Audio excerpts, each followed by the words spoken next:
Silence was not merely the absence of sound for Amelia Nightbloom. It was a fortress.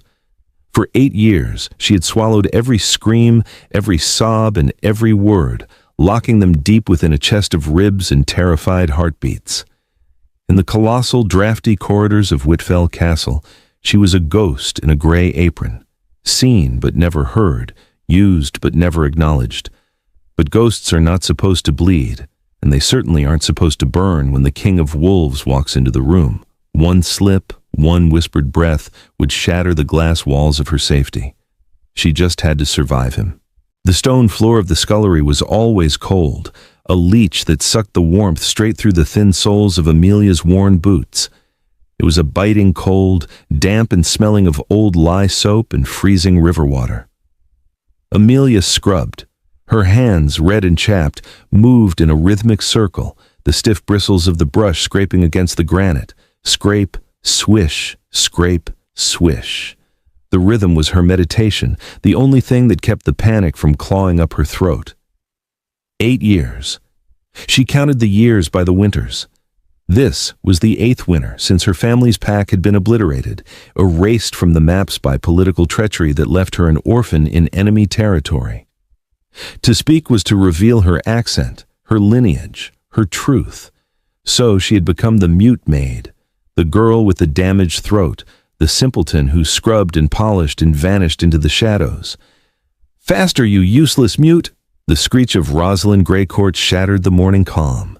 Rosalind, the head housekeeper, was a beta wolf with a temperament that soured milk. Her heels clicked sharply against the stone as she loomed over Amelia. Amelia didn't flinch. She had learned long ago that flinching only invited a second strike. Instead, she bowed her head lower, exposing the nape of her neck in a gesture of absolute submission, and scrubbed harder. The water in her bucket was turning gray, mirroring the pre-dawn sky outside the high, barred windows. "The king returns tonight," Rosalind hissed, her voice trembling with a mixture of excitement and terror. "Alpha Marcus, and if he finds a single speck of dust, a single streak on the silver, it will be my head, and if it is my head, girl, I will make sure yours rolls first." Marcus. The name sent a ripple of unease through the castle staff. Marcus Whitfell, the Alpha King, the warlord of the North. Stories of him were whispered in the servants' quarters after the candles were snuffed out. Stories of a wolf the size of a warhorse, with fur as black as a starless night and eyes that could peel the soul from a body. He had been away at the border wars for 3 years. The castle had breathed easier in his absence, the oppressive weight of his dominance lifted. But now the heavy atmosphere was returning, settling like a thick blanket of snow on the roof. Amelia stood, her knees cracking, and picked up the heavy bucket. She nodded to Rosaline, keeping her eyes fixed on the beta's polished shoes. "Don't just nod at me like a dullard," Rosaline snapped, though the bite was lesser than usual. She was too distracted by her own nerves. "Go to the west wing. Prepare the king's chambers, change the linens, lay the fire, and stay out of sight. If he sees a rat like you scurrying about, he might just snap your neck for sport."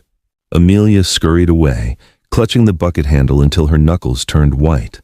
The west wing. His territory. As she moved through the castle, the sensory details of the impending arrival were everywhere.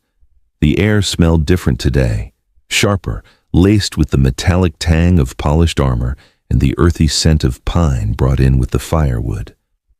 The other servants moved with frantic energy, their heartbeats audible to Amelia's sensitive hearing.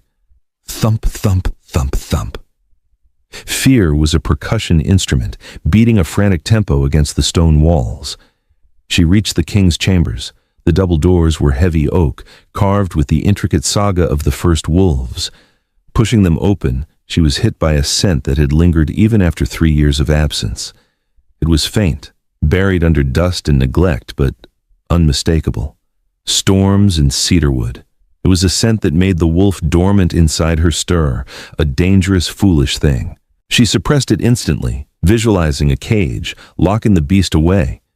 She was human here, just a human girl with no voice.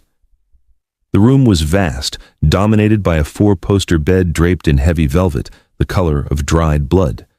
A massive stone fireplace took up one wall, cold and dark. Amelia set to work. She stripped the bed, the linen smelling of stale lavender, and replaced them with fresh sheets crisp from the winter line. She dusted the heavy mahogany desk, her fingers brushing over maps and sealed scrolls. Outside, the wind began to howl, rattling the leaded glass panes. A storm was coming. Or perhaps the storm was already here, riding a black horse towards the gates. Amelia knelt before the hearth, stacking logs with trembling hands. She struck the flint, nursing a spark into a flame. As the fire caught, casting dancing orange shadows across the room, she caught her reflection in the dark window pane. Pale skin, dark circles under eyes that held too many secrets, and lips pressed into a thin white line. Silence, she reminded herself. Silence is your shield. Silence is your survival. But as the first howl of a wolf pack echoed from the valley below, signaling the king's approach, Amelia felt a crack in her shield. A premonition. The silence was about to get very, very loud. The arrival of the Alpha King was not a fanfare. It was an earthquake. Amelia was hidden in the shadowed alcove of the upper gallery, clutching a feather duster like a weapon, peering through the balustrade. The great oak doors of the entrance hall groaned open, admitting a gust of snow and wind that instantly dropped the temperature in the cavernous room. Torches flickered violently. The scent hit her first, a tidal wave of it. It was the same cedarwood and storm smell from the bedroom, but amplified 1,000 times. It smelled of ozone, of fresh blood, of deep ancient forests where sunlight never touched the ground. It was an alpha's scent, potent enough to make the knees of the beta guards buckle. Then he entered.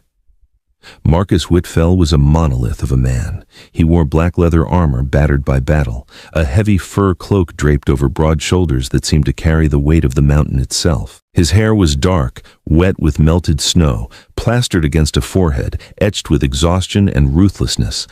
But it was his eyes that froze Amelia's breath in her lungs. Even from this distance they burned. Gold. Molten, shifting gold that scanned the room not like a man greeting his home, but like a predator assessing a hunting ground. Beside him strode Edgar Hawkhurst, his second in command, a wiry man with cruel eyes and a perpetual sneer. And behind them, a retinue of warriors, all radiating aggression and fatigue. "Dinner," Marcus said. His voice was a low rumble, a sound that vibrated in the floorboards beneath Amelia's feet. It wasn't a request. And wine. Now. The staff scattered like frightened birds. Amelia tried to retreat into the shadows, to slip away to the safety of the kitchens, but Rosalind's hand shot out from a doorway, gripping Amelia's arm with bruising force. "You," Rosalind hissed, her face pale. "Penelope has fainted. The silly girl couldn't handle the aura. You have to serve the wine." Amelia shook her head frantically, her eyes widening. "No, no, please." To serve him was to be close to him. To be close to him was to risk him smelling her fear, or worse, smelling the truth of what she was. "Do it!" Rosalind shoved a heavy silver pitcher into Amelia's hands. "Or I'll have you thrown out into the snow tonight. Do you think you'll survive the blizzard mute?" The threat was real. To be cast out was death.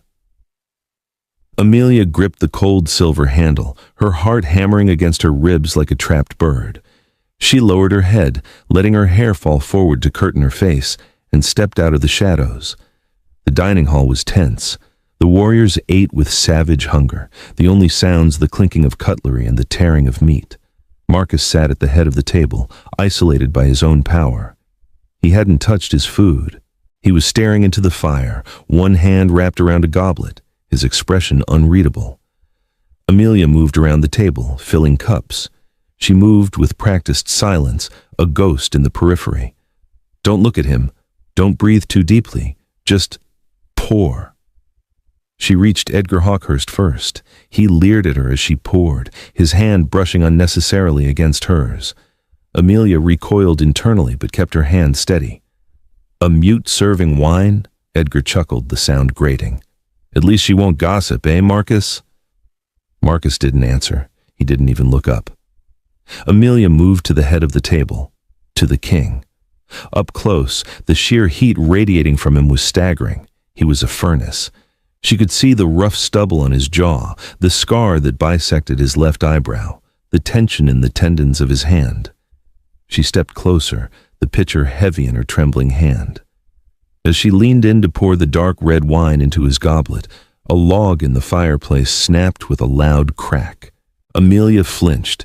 It was a tiny movement, a microscopic jerk of her wrist. But it was enough. A single drop of wine splashed onto the Alpha King's hand. The silence in the room became absolute. It was a vacuum, sucking the air out of the hall. Every fork stopped moving. Every breath was held. Amelia froze. Her blood turned to ice. She stared at the crimson droplet on his skin, vivid against the tan, scarred flesh. Slowly, terrifyingly slowly, Marcus turned his head. He looked at the drop of wine. Then, his gaze traveled up the pitcher, up Amelia's trembling arm, past her hidden neck, and locked onto her eyes. For the first time in 8 years, Amelia felt truly seen. His golden eyes bored into hers, stripping away layers of defense. He didn't look angry. He looked curious, intense, like a wolf who had just caught a scent on the wind that didn't belong. He lifted his hand, bringing the drop of wine to his lips, licking it off with a slow, deliberate movement, his eyes never leaving hers. Clumsy, he murmured. The word was soft, but it carried the weight of a judgment. Amelia dropped to her knees, bowing her forehead to the floor, her body trembling violently. She waited for the blow. She waited for the shout. "Get up," he commanded. She didn't move. She couldn't. I said, "Get up." She scrambled to her feet, clutching the pitcher to her chest like a shield, her eyes averted. Marcus leaned back in his chair, studying her. He inhaled deeply, his nostrils flaring slightly. A frown creased his forehead. He tilted his head, listening to a sound only he could hear, the frantic rabbit-like rhythm of her heart. "Leave us," Marcus said to the room. Edgar paused with a fork halfway to his mouth. "My king?" "Everyone out," Marcus growled, a warning rumble lacing his tone. "Except the girl." The heavy doors groaned shut, sealing the dining hall. The sound echoed like a dungeon gate closing. Amelia stood alone in the vast candlelit space with the most dangerous creature on the continent. The long oak table stretched between them, a barrier that felt woefully inadequate. Marcus remained seated, his posture deceptively relaxed, but Amelia knew better. She watched the way his fingers tapped rhythmically against the armrest of his chair, not a nervous tick, but a count, a calculation. "Come here," he said. It wasn't a shout, it was a gravitational pull. Amelia took a step forward, then another. Her legs felt like lead. She stopped a few feet from him, keeping her eyes fixed on the intricate embroidery of his tunic, avoiding the golden fire of his gaze. "Look at me." She hesitated. To look an alpha in the eye was a challenge. For a servant, it was insolence. For a hidden wolf, it was suicide. But disobeying a direct command was worse. Slowly, she lifted her chin. His face was harsh, angular, carved from granite and war. But his eyes, they were intelligent, searching. He wasn't looking at her like a servant anymore. He was looking at her like a puzzle he couldn't quite solve. "You smell of fear," he said quietly, "and soap, and—" He trailed off, leaning forward slightly. Something else, something buried under the ash. Amelia's heart skipped a beat. She held her breath, willing her scent to remain neutral, human, dull. "I am stone. I am nothing." "They tell me you have no voice," Marcus said. He stood up. He was massive. He towered over her, blocking out the light from the fireplace. His shadow consumed her. He walked around the table, his movements fluid and silent, predatory grace wrapped in leather. He stopped right in front of her. She could feel the heat radiating from his chest. "Is it true?" he asked, his voice dropping to a whisper that brushed against her ear. "Or do you just have nothing to say to a monster?" Amelia stared at his throat, at the pulse beating steadily there. She wanted to speak, The urge to deny, to beg, to scream was overwhelming. "I am not mute," she wanted to cry. "I'm just hiding." She shook her head slowly. "No voice," she mimed, touching her throat. Marcus watched her hand. He reached out, his fingers rough and calloused, and brushed against her jawline. The touch was electric. Shocks of sensation zipped through Amelia's nerves, making her knees weak. It wasn't pain. It was a recognition, a biological primal recognition that her wolf side was screaming to acknowledge. "Mate," the beast inside her whispered. "Alpha." She clamped down on the inner voice, terrified he could hear her thoughts. "Open your mouth," he ordered gently. Amelia froze. "Let me see." If he looked, he would see no scars on her vocal cords. He would see a healthy throat. He would know she was lying. She took a step back, shaking her head frantically. Tears pricked at the corners of her eyes. "Please, don't make me." Marcus paused. He saw the genuine terror in her eyes, not the fear of a servant for a master, but the terror of prey caught in a trap. Something in his expression softened. The golden fire dimmed to a simmering ember. "You are terrified of me," he stated. It wasn't a question. He sounded almost disappointed. Like all the rest, he dropped his hand. The loss of contact left Amelia's skin cold. "Go," he said, turning his back to her. "Get out of my sight. The silence is too loud." Amelia didn't wait. She turned and fled, her boots slipping on the polished stone. She ran through the corridors, tears finally spilling over her cheeks. She ran until she reached the small, freezing attic room she shared with the linens. She collapsed onto her cot, pulling her knees to her chest. She was shaking uncontrollably. He had touched her. He had smelled her. And worse, she had felt it. The pull. The bond. It was faint, suppressed by her years of denial and his exhaustion, but it was there. A golden thread connecting her terrified heart to his ancient, powerful one. Marcus Whitfell was her fated mate, and if he found out who she really was, the daughter of the traitor pack that had murdered his father, he wouldn't kiss her. He would kill her. Down in the great hall, Marcus stood by the fire, staring at the hand that had touched her face. The scent still lingered on his fingertips. Soap, ash, and underneath it all, winter jasmine. It was a scent he hadn't smelled in years, a scent that belonged to high-born wolves, not scullery maids. "Edgar," he called out, not turning around. The shadow in the doorway shifted, and his second-in-command stepped forward. "My king?"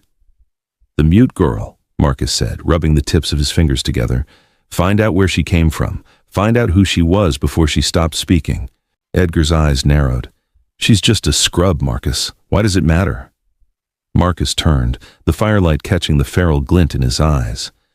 "Because," he growled low in his chest, "I think she's lying."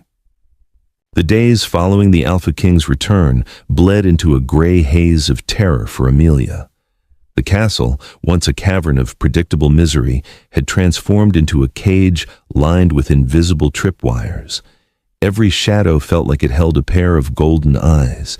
Every corner seemed to hide the sharp, sneering visage of Edgar Hawkhurst. Edgar was hunting. Amelia could feel it in the way the air stiffened whenever he entered a room. He didn't prowl like Marcus. He skittered like a spider, weaving webs of questions among the staff. "Where did the mute come from?" Amelia heard him ask the cook, Mrs. Gable, over the chopping of carrots. "Who brought her here? Was it during the purge of the southern packs?" Mrs. Gable had shrugged, her heavy shoulders rising and falling indifferently. "She was just here, like the rats in the cellar. Came in with a batch of refugees 8 winters back, silent as a stone from day one. Don't know why you care, my lord. She's just a pair of hands." But Edgar cared. His beta instincts, sharper than most gave him credit for, had latched onto his king's suspicion. To survive, Amelia tried to become smaller. She scrubbed herself with harsh lye soap twice a day until her skin was raw and red, desperate to scour away the lingering scent of winter jasmine that Marcus had detected. She rubbed ash from the hearth into her hair to mask the shine. She hunched her shoulders, marring her natural posture, forcing her body into the shape of a broken thing. But fate it seemed, had a cruel sense of humor. 3 days after the dinner, a summons arrived, not from Edgar, but from the king himself. "He wants you in the library," Rosalind announced, her lips pursed so tight they were white. Jealousy radiated off her in waves. "To clean the high shelves. Apparently the other maids are too clumsy for his precious scrolls." Amelia's stomach dropped.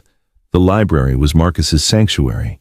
She entered the room like a thief, the heavy oak door closing silently behind her.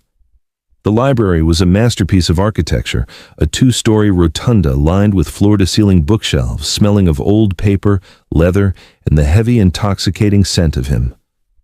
Marcus was there, seated at a sprawling desk near the fire, reviewing distinct piles of parchment.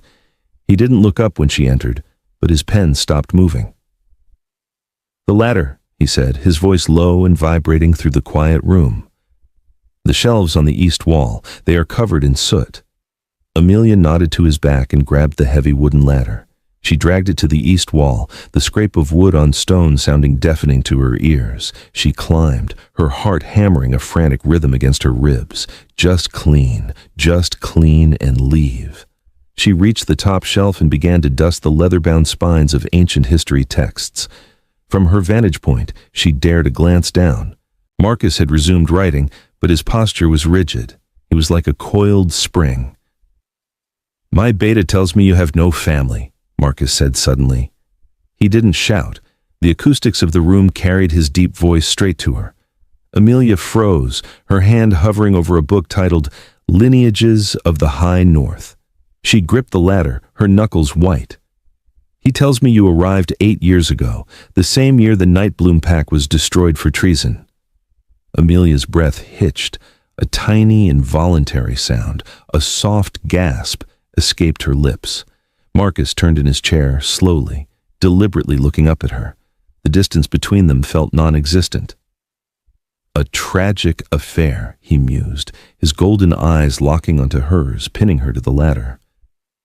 The alpha of Nightbloom was a fool, but his daughter, she was rumored to be a prodigy, a rare white wolf. She disappeared the night my father's soldiers burned their hall. He stood up and walked to the base of the ladder. He rested a hand on the wood, looking up at her. The angle made him look even larger, a titan of shadow and muscle. "They say she died in the fire," Marcus said softly, "but they never found bones." Amelia forced herself to breathe. "He is fishing," she told herself. "He suspects, but he doesn't know. If he knew, you would be dead." She looked down at him and offered a confused, vacant expression. She tapped her ear and shook her head, as if she didn't understand the significance of his history lesson. "I am just a maid," her eyes pleaded. "I know nothing of wolves and wars." Marcus studied her face for a long, agonizing moment. Then he let out a short, scoffing breath. "Come down," he ordered. Amelia descended, her legs trembling. When she reached the floor, he didn't step back. He loomed over her, his scent enveloping her, cedar, storm, and now a hint of something warmer. Musk. "Your hands," he commanded. She held them out, palms up. They were red, calloused and ugly from years of lie and freezing water. Marcus took her hands in his. His grip was warm, encompassing. He ran his thumb over the rough skin, but then he traced the length of her fingers. "These calluses are from scrubbing," he murmured, almost to himself. "But the bone structure, long fingers, dexterous, these are not the hands of a peasant bred for the plow. These are the hands of a musician, or an artist." He looked into her eyes again, and the intensity of his gaze made her knees buckle. Or a killer. He released her hands abruptly, turning away. "Get out," he rasped, scrubbing a hand over his face, "before I decide to test that theory." Amelia fled the library, her heart racing so fast she thought it might burst. He was getting too close. The circle was tightening. She had to leave Whitfell. She had to run. But deep down, the wolf inside her was howling in despair. Because running meant leaving him, and the bond, fueled by his touch and his proximity, was no longer a thread. It was a chain. The plan to escape formed in the desperate hours of the night. Amelia hoarded scraps of bread and dried meat from the scullery, hiding them beneath a loose floorboard in the attic. She stole a map from the waste bin in the library, a discarded draft, but accurate enough to show the mountain passes. She would leave during the New Moon Festival, 3 days hence. The castle would be distracted, drunk on ale and celebration. But the North had other plans. 2 days before the new moon, a blizzard struck with the ferocity of a vengeful god. The wind screamed against the stone walls, and snow piled high against the gates. And under the cover of the whiteout, the enemy came. It started with a howl, not the deep, resonant howl of the Whitfell sentries, but a jagged, discordant shriek. Rogues, wolves who had lost their minds to bloodlust, banding together in starving, desperate packs. Amelia was in the courtyard, struggling to haul a basket of firewood to the main keep when the alarm bells began to toll. The heavy iron sound shattered the howling wind. "Breach! North wall!" The courtyard erupted into chaos. Guards shifted mid-stride, clothes tearing as they exploded into their wolf forms, massive gray and brown beasts that snarled and charged toward the gates. Amelia dropped the wood and pressed herself against the cold stone of the well, trying to make herself invisible. She watched as the heavy gates buckled, wood splintered, and then they poured in. The rogues were nightmares, mange-ridden, skeletal, foaming at the mouth, their eyes burning with madness. They threw themselves at the Whitfell guards with no regard for their own lives. Then she saw him. Marcus burst from the keep, still in human form, a sword in each hand. He didn't shift. He didn't need to. He moved like a whirlwind of death, his blades flashing in the gray light. He cut through the first wave of rogues with efficient, brutal grace. "Protect the keep!" he roared, his voice booming over the wind. "Don't let them near the staff!" Amelia watched, mesmerized and terrified. He was magnificent. He was a god of war. But there were too many of them. A massive rogue, larger than the rest and missing half an ear, flanked the formation. It wasn't aiming for the guards. It was aiming for the flank, where Marcus was exposed, engaged with 3 other attackers. Amelia saw it happen in slow motion, the rogue crouched, muscles coiling to spring at the king's unprotected back. No. The scream tore through her mind, shattering her resolve. If she did nothing, he would die. If she acted, she would be revealed. It wasn't a choice. It was an instinct. Amelia didn't shift. She couldn't. Not here, not now. But she grabbed the heavy iron poker from the scattered firewood pile. It was a crude spear, balanced poorly, but her muscles remembered the training of her childhood, the training of a warrior princess. She stepped away from the well, planted her feet, and threw. The iron bar sailed through the blizzard, a dark streak against the white snow. It defied the wind. It flew true. It struck the leaping rogue midair, piercing its shoulder and shattering the bone. The beast yelped, its trajectory ruined, and it crashed into the snow inches from Marcus's boots, writhing in pain. Marcus spun around, his sword instantly severing the rogue's head in a spray of dark blood. He looked down at the dead beast, then at the iron poker protruding from its shoulder. He looked at the angle. He turned his head, scanning the courtyard through the blinding snow. Amelia was already gone. She had scrambled back into the shadows of the scullery door the moment the weapon left her hand. But she knew.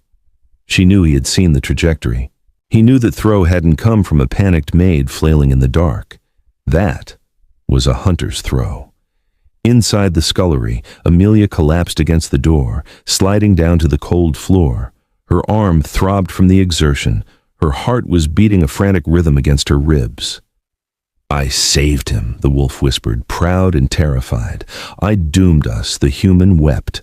The battle raged for another hour, but the tide had turned. The Whitfell pack, rallied by their king's fury, slaughtered the intruders. The snow in the courtyard turned a slushy pink, then a deep, horrifying crimson. When silence finally fell, it was heavier than before. Amelia stayed in the scullery, pretending to polish a cauldron, her hands shaking uncontrollably. She waited for the door to burst open. She waited for Edgar. She waited for the executioner. Instead, the door opened slowly.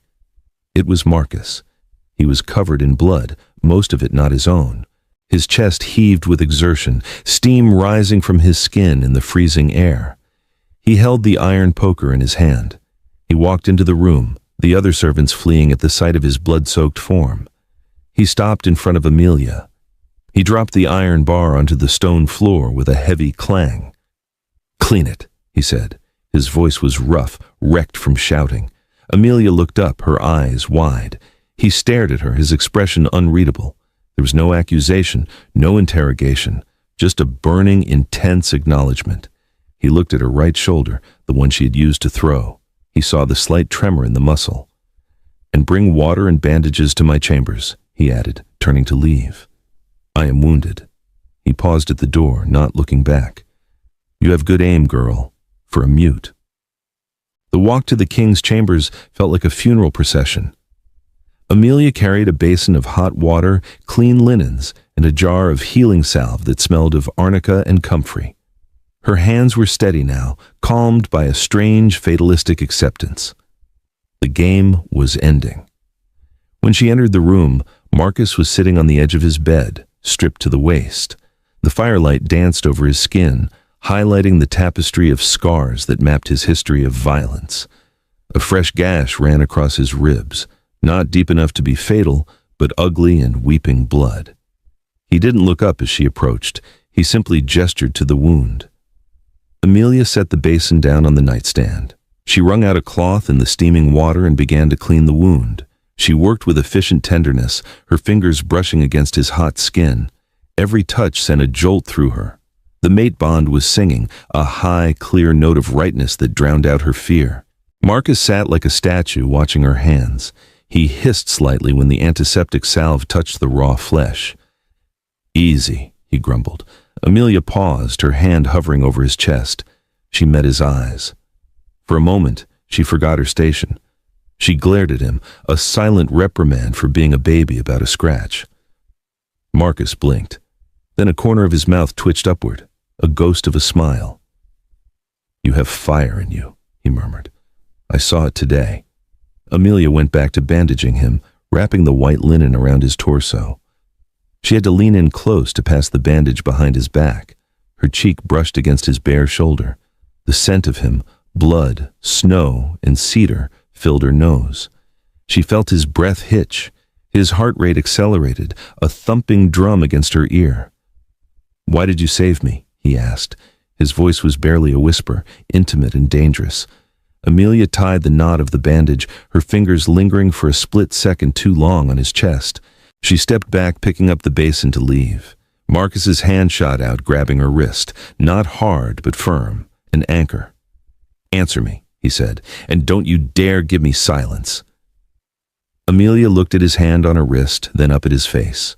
The golden eyes were pleading now, warring with the Alpha's command. She couldn't speak. She physically couldn't. 8 years of silence had created a mental block that was harder to break than any physical gag. But she could not lie to him anymore.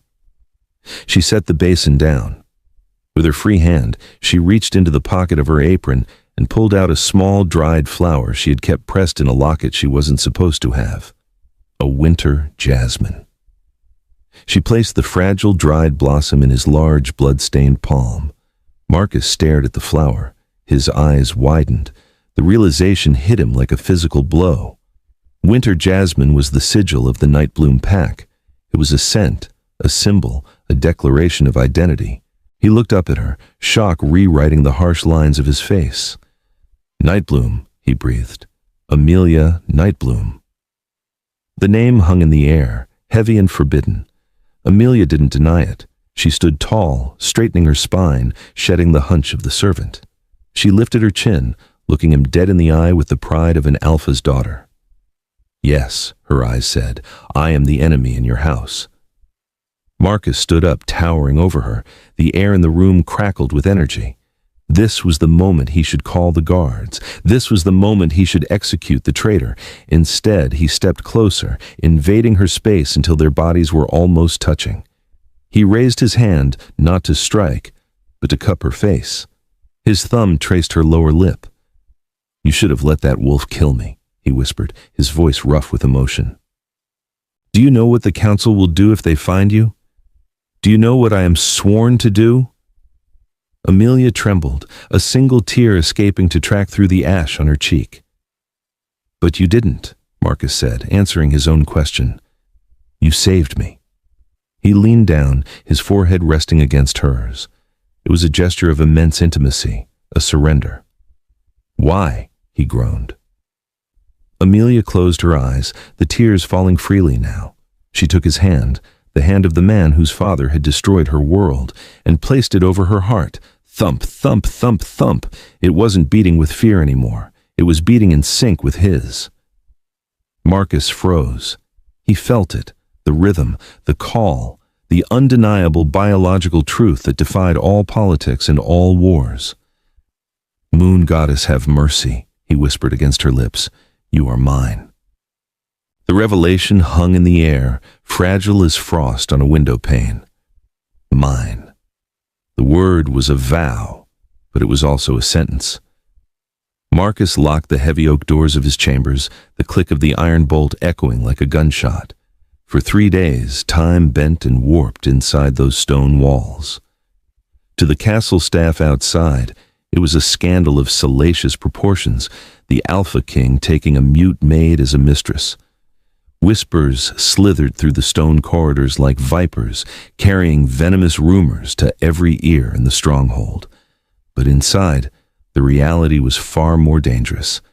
It was a quiet, desperate worship. They existed in a suspended reality, a fragile bubble of warmth amidst the encroaching winter. Marcus didn't touch her with greed. He touched her with reverence. He spent hours just watching her, sitting in the high-backed armchair by the roaring hearth while she sat on the velvet rug, the firelight dancing over her pale skin. He was learning the shape of the woman he had been trained since birth to hate. He learned that she didn't just scrub floors. On the second day, he found her tracing the lines of a dense philosophical text on his desk, The Ethics of Power by an ancient wolf scholar. When he caught her, she didn't flinch. Instead, she pulled a piece of parchment toward her and wrote, in elegant flowing script that betrayed her high-born education, "He argues that strength without mercy is just brutality. Do you agree?" It was the first conversation of many. They spoke in ink and glances, their silence louder and more profound than any spoken dialogue. He learned that her silence was not empty. It was a dam holding back a flood of grief, wisdom, and wit. He learned that she hummed soundlessly when she was thinking, a vibration he could feel if he sat close enough. But the fear was a third entity in the room, stalking the shadows. On the third night, the atmosphere shifted. The wind outside howled, rattling the leaded panes, sounding like the screams of the pack she had lost. Marcus was pacing, his shadow stretching long and agitated across the walls. "You have to leave," he said, his voice rough with suppressed panic. He stopped pacing and looked at her. "I have loyal guards, men who owe me their lives, not the council. They can get you to the southern ports by dawn. You can disappear." Amelia looked up from her book. She set it down slowly and shook her head. "No." "Amelia," he growled, dropping to his knees before her. The disparity in their size was stark. He, a mountain of war-hardened muscle. She, slender and seemingly fragile. But in her eyes, he saw a will of iron. "This isn't a game. My father wiped your pack out because of a prophecy. They believe a Nightbloom wolf will bring the end of the Whitfell line. They won't just kill you, they will make an example of you. They will burn you." He reached out, his large hands trembling slightly as he cupped her face. "I cannot watch that. I cannot lose you now that I have found you." Amelia leaned into his touch, her eyes closing briefly. Then she opened them, golden fire meeting golden fire. She pulled the parchment closer and wrote with fierce, heavy strokes, "I am done running. I am done hiding. I have spent 8 years as a ghost. If I leave now, I remain a ghost forever, and I will not leave my mate to face the wolves alone." Marcus stared at the words, his throat working as he fought back a wave of emotion. "I cannot protect you from the law of the North. The council outranks even the king in matters of treason. If they find you here. Then change the law, she wrote, underlining it twice. Marcus let out a ragged breath, resting his forehead against hers. You ask the impossible. I ask for a king, she wrote. Before Marcus could respond, a sound shattered the intimacy of the room. It was a sound deep enough to vibrate in their teeth, the heavy iron toll of the castle watchtower bells. Bong, bong, bong. It wasn't the rapid clang of an attack alarm. It was the slow, rhythmic dirge of a council summoning. Marcus froze. His scent spiked with aggression, burnt wood and ozone. They're here. The lock on the chamber door didn't just click. It shattered. The wood splintered inward with a deafening crash as the doors were kicked open. Edgar Hawkhurst stood in the threshold, framed by the torchlight of the corridor. He was flanked by 4 guards in the ceremonial black armor of the High Council, soldiers who answered only to the elders, not the king. Edgar's face was twisted in a look of triumphant malice, his eyes gleaming like polished coins. "My king," Edgar said, his voice dripping with false deference as he stepped over the ruined lock. "The elders have arrived, and they wish to speak with the girl." Marcus stood up slowly, placing his body between Edgar and Amelia. A low, warning rumble started in his chest, vibrating through the room. "She is under my protection. Get out of my chambers." "Is she?" Edgar stepped further into the room, unbothered by the Alpha's threat. He reached into his tunic and pulled out a bundle of gray fabric. He let it unfurl. It was Amelia's old scrubbing apron, the one she had hidden in the attic. Edgar brought the fabric to his nose, inhaling deeply with a theatrical flair. "We found this in her nest in the attic. It smells of lye, ash, and something else, something unmistakable." He tossed the apron onto the floor at Marcus's feet. "It smells of winter jasmine." Edgar's eyes snapped to Amelia, who stood behind Marcus, pale but unmoving. "The scent of traitors. The council is waiting in the great hall, Marcus. Bring her, or we will burn the castle down stone by stone to get her. The law demands it." The great hall was transformed into a tribunal. The long tables were gone, replaced by a semicircle of 5 high-backed chairs on a dais. In them sat the elders, ancient wolves with fur turning gray, their faces etched with the hard lines of tradition and cruelty. The hall was packed. Soldiers, servants, nobles, everyone had gathered to watch the spectacle. Amelia walked in beside Marcus. She wore a simple gown of deep blue velvet that he had found for her, not a maid's rags. Her head was held high, her hands clasped in front of her. She looked small amongst the warriors, but she walked with the grace of a queen. Amelia of the House Nightbloom, the head elder, a woman with eyes like chips of flint, intoned. Her voice echoed off the vaulted ceiling. "You stand accused of survival, you stand accused of deception, and you stand accused of carrying the blood of traitors." Marcus stepped forward. "She is no traitor. She has served this house for 8 years. She saved my life during the rogue attack." "She is a Nightbloom," the elder spat. "Her blood is poison. The prophecy states that a Nightbloom will unseat the Whitfell king. Will you let a snake sleep in your bed, Marcus? Will you let your mate be your murderer?" The crowd gasped. The word mate had been spoken. Edgar stepped forward from the shadows. "He is compromised," he shouted to the crowd. "He has been bewitched by her scent. He cannot lead us if he is bedded with the enemy. I invoke the right of challenge. If he will not execute her, he is not fit to be king." The silence that followed was deafening. The right of challenge had not been invoked in a century. It meant a fight to the death. Marcus looked at Edgar, then at the elders, and finally at Amelia. He saw the terror in her eyes, but also the steel. She wasn't asking him to save her. She was standing with him.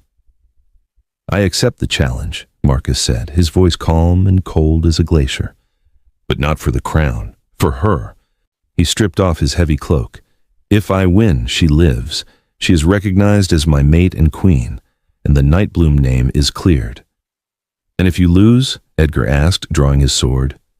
"Then I die," Marcus said simply, "and you can do what you want with the kingdom." The circle cleared. The fight was brutal and fast. Edgar was fast, fueled by ambition and rage, but Marcus was fighting for something far more potent than power. He was fighting for his other half. They clashed, steel ringing against steel, shifting into half forms, claws extending, teeth baring. Edgar managed to slice Marcus's arm, drawing a spray of bright red blood, but Marcus didn't falter. He parried a strike, spun, and drove his shoulder into Edgar's chest, sending the beta flying across the stone floor. Edgar scrambled up, shifting fully into a massive gray wolf, snarling. He lunged. Marcus dropped his sword. He didn't shift. He caught the wolf mid-air, grappling with the beast with his bare hands, his roar shaking the dust from the rafters. With a surge of alpha strength, he pinned Edgar to the ground, his hand clamped around the wolf's throat. "Yield," Marcus snarled. Edgar whined, thrashing, but he didn't yield. His eyes darted to the side. Amelia saw the movement. She saw the second guard, loyal to Edgar, raising a crossbow in the shadows of the pillars. He was aiming for Marcus's exposed back. The warning stuck in her throat. The silence she had cultivated for 8 years was a wall, a physical barrier. But seeing death flying toward the man she loved shattered the bricks. The scream ripped through her, tearing at her unused vocal cords, raw and powerful. "Behind you!" The voice was not a whisper. It was a command. It resonated with the power of an alpha female, a sound that compelled obedience on a biological level. Marcus reacted instantly. He rolled to the side, just as the bolt slammed into the stone where his head had been. The entire hall froze. The sound of Amelia's voice reverberated in the silence. It was raspy, deep, and undeniable. Amelia stepped forward. She didn't look at the assassin. She looked at the elders. She walked up the steps of the dais, the crowd parting for her in stunned awe. "I am Amelia Nightbloom," she said. Her voice cracked, unused to the shapes of words, but it gained strength with every syllable. "Daughter of Alpha Garrick, and I am not your enemy." She turned to face the crowd. "For 8 years I have washed your floors. I have mended your clothes. I have tended your fires. I have listened to your fears and your hopes when you thought I was nothing but furniture. I know this pack better than any of you." She pointed at the elders. "You speak of prophecies and poison, but the only poison here is hate. My father wanted peace. He was killed for it. I survived for it." She looked down at Marcus, who had risen to his feet, leaving a defeated Edgar gasping on the floor. "I am his mate," she declared, her voice ringing clear as a bell.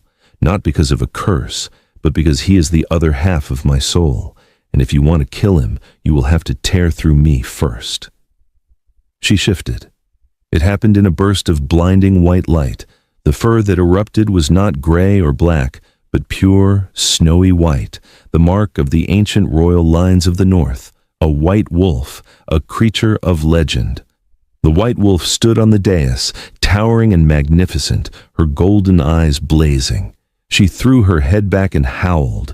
It was a song of mourning for her lost family, a song of defiance against the cruelty of the world, and a song of love for the black wolf standing below her.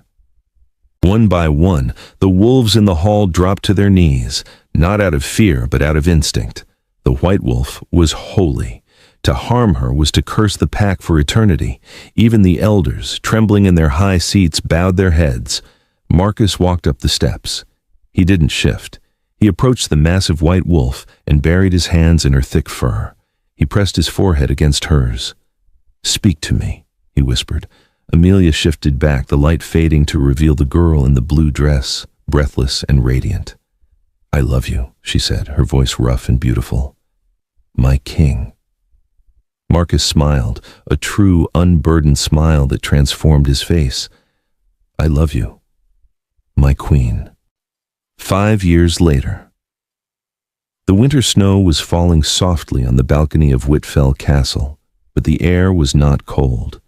It was filled with the sound of laughter. Amelia sat in the window seat, a book open on her lap, watching the courtyard below. The stone was no longer stained with blood. It was covered in a pristine blanket of white. Down below, a small boy with messy black hair was chasing a pup through the snowdrifts. Marcus was chasing them both, his laughter booming off the walls. Amelia touched her throat. The scar of silence was gone, replaced by the memory of the song she sang to her son every night. The kingdom had changed. The council had been reformed, the old prejudices slowly melting away like ice in the spring sun. The door opened, and Marcus entered, bringing the scent of pine and fresh air with him. He was graying slightly at the temples, but his eyes were as golden and fierce as ever. He walked over to her and kissed the top of her head. "What are you thinking about?" "The silence," Amelia said softly. "I was thinking about how loud it used to be." Marcus pulled her into his arms, resting his chin on her shoulder as they both looked out at their son playing in the snow. "And now?" he asked. Amelia listened. She heard the wind in the trees, the crackle of the fire, the distant chatter of the kitchen staff preparing a feast, and the steady, strong beat of Marcus's heart against her back. "Now," she smiled, leaning back into him, "it is music." In the end, Amelia Nightbloom did not just survive the Alpha King, she saved him. Her journey from the voiceless maid in the shadows to the White Queen of the North stands as a testament to the power of resilience. The curse of the Nightbloom blood was never destruction, but transformation. By finding her voice, she gave the kingdom a new language, one of forgiveness, unity, and a love that was strong enough to break the wheel of history. They ruled not by the fear of the Fang, but by the strength of the pack, proving that even in the coldest winter, spring is inevitable if you are brave enough to sing it into existence. Enjoyed this story? If Amelia and Marcus's journey warmed your heart, please like this video, share it with fellow romance lovers, and subscribe for more epic tales of fated mates and forbidden love. Let me know in the comments. Would you have kept your secret or risked it all for the Alpha?